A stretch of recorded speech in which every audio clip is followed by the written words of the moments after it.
Hello everybody, it's Matthew Street. Welcome to my channel. I appreciate you being here. And how important are the Beatles? Anthology is coming up in a couple of weeks.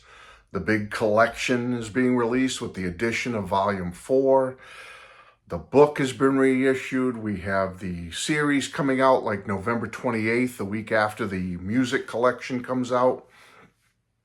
How important do we think this band is? Well, I'm here to tell you they are quite trivial, if you want to be totally honest, folks, because the band that has changed the world has now been reduced to multiple choice.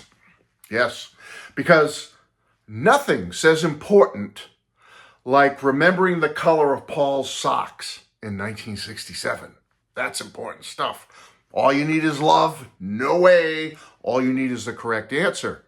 I'm going to keep going, okay? Hope you don't mind. Because obviously, the Beatles' greatest legacy isn't their music and the upcoming anthology. The Beatles' greatest legacy is the fact that we still remember John's favorite dessert. Yes. We're going to revisit the Beatles and Beatlemania in this video in its purest form.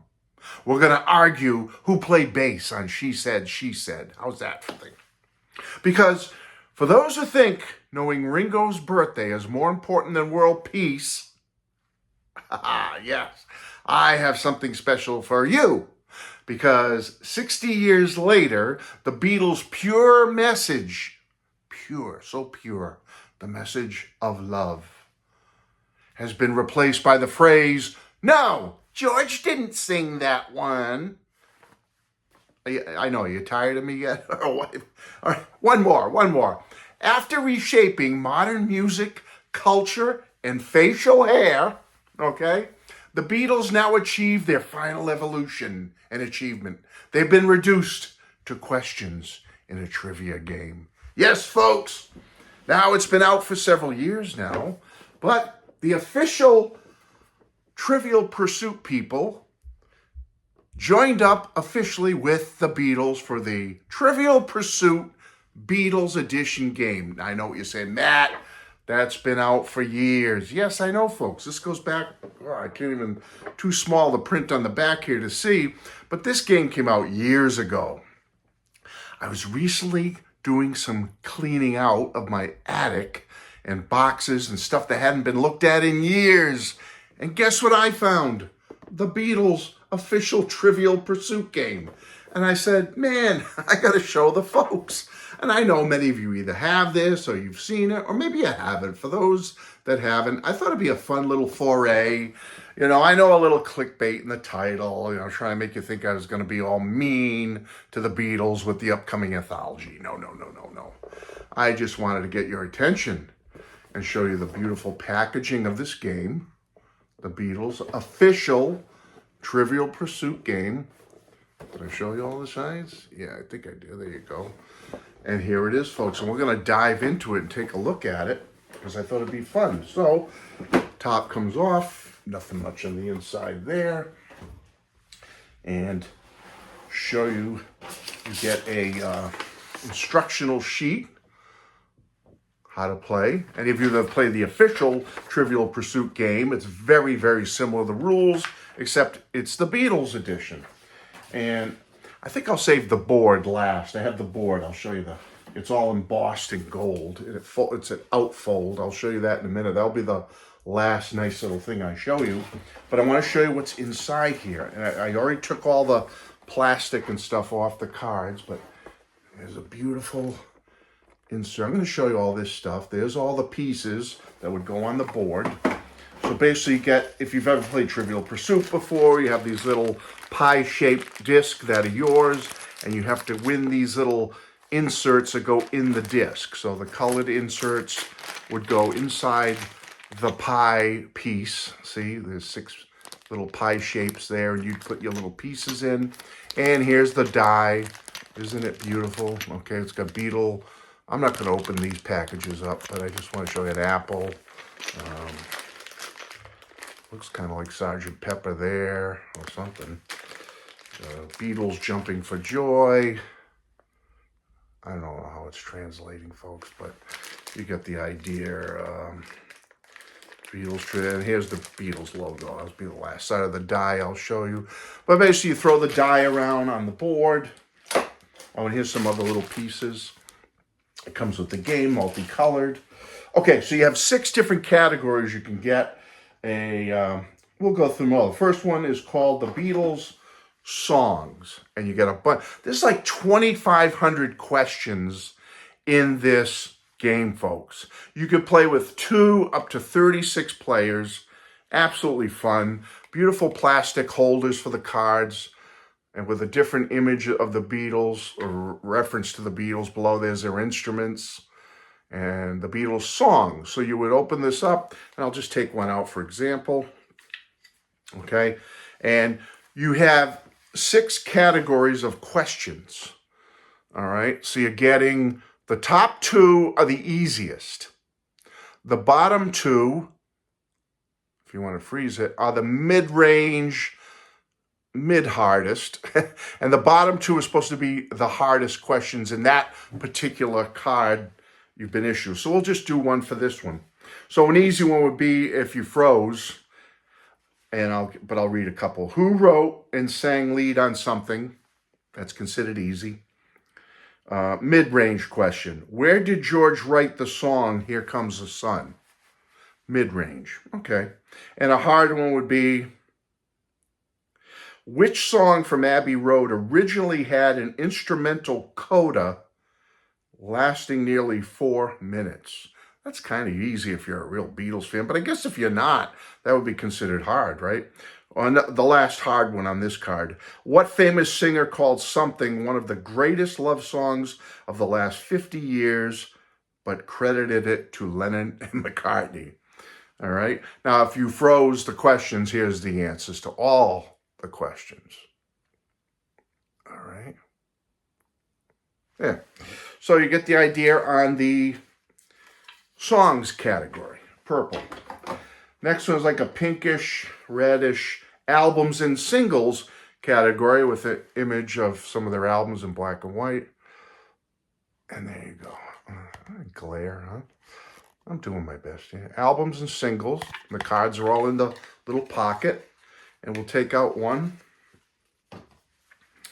And basically an easy one would be, what song on the B-side, or what song on the B-side to I Feel Fine peaked at number 4 on the U.S. charts? I wouldn't consider that one easy if you're not a real hardcore Beatles fan, but whatever, they say it's easy. Mid-range song. Mid-range question.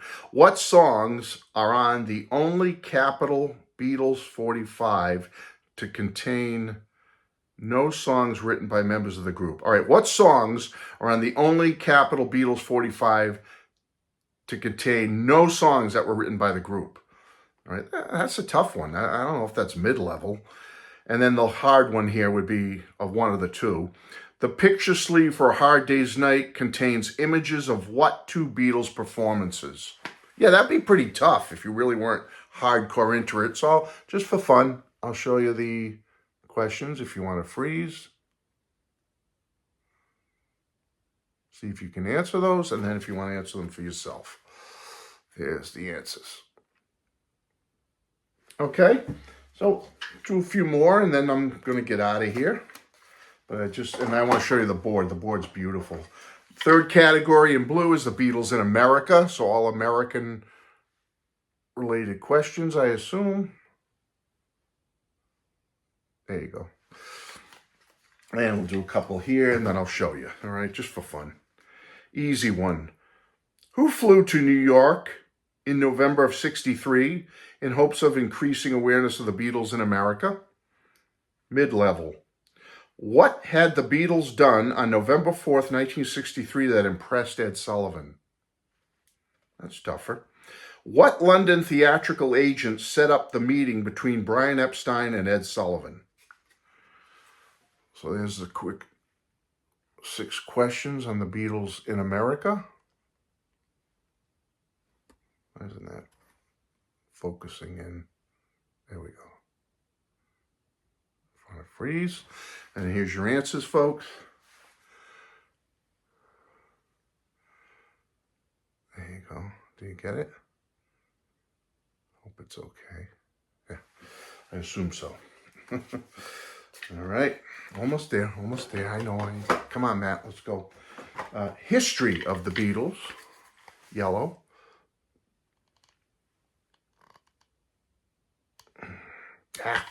Whatever. History of the Beatles. At what Liverpool club were the Beatles first filmed for the television At what Liverpool club were the Beatles first filmed for a TV program? Mid-level. What television company was the first to film the Beatles in concert? Hard. What two songs did the Beatles perform when they were first filmed for television? I don't know. I mean, you could judge the difficulty or the easiness of those and where they should fit, I guess. And then here's your answers for all 6 questions if you want to, for fun. All right. 2 more. I'm out of here, I promise. The Beatles movies is the next category in orange. All right. Movies. I can't tell you. I need some glasses so I can't even tell if it's focusing in, but you get the idea, right? Okay, easy. In the Beatles cartoon feature film, what is the primary color of the submarine? Yeah, that's easy, I guess. Mid-level. In Yellow Submarine, what does the car driven by George keep doing? Hard question. In Yellow Submarine, George is introduced by the opening from which Beatles song? Here's the 6 questions.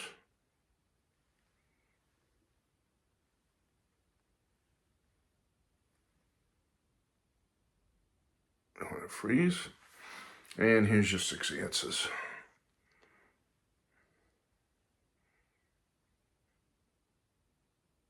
Doing my best to hold it steady for you, sorry. Okay. And last but not least, we'll show the board and I'll be out of here, I promise. Just having a little fun with this. This would be solo years. So out of the 5 are all about the Beatles and different aspects of their career. And then you finally get the green one called On Their Own, which is solo related questions. Okay. And we'll take a random one out of there. Like I said, 2,500 questions in this set. I mean, that's a lot of Beatles trivia. All right, easy. Which Beatle wrote a film score that featured Indian music? Considered easy, according to this. Mid-level. In what 2 cities was the music for George's Wonderwall recorded? That's a tough one if you're not a real hardcore Beatle fan. And then here would be a difficult one, according to them. Which member of the Monkees was recruited by George to play banjo and guitar on Wonderwall? Again, you'd have to, some of you might say, oh, that's easy, right? But if you're not, that's better. All right, now if you want to answer them, if you're not a hardcore Beatles fan, that would be a tough question. There we go. All right.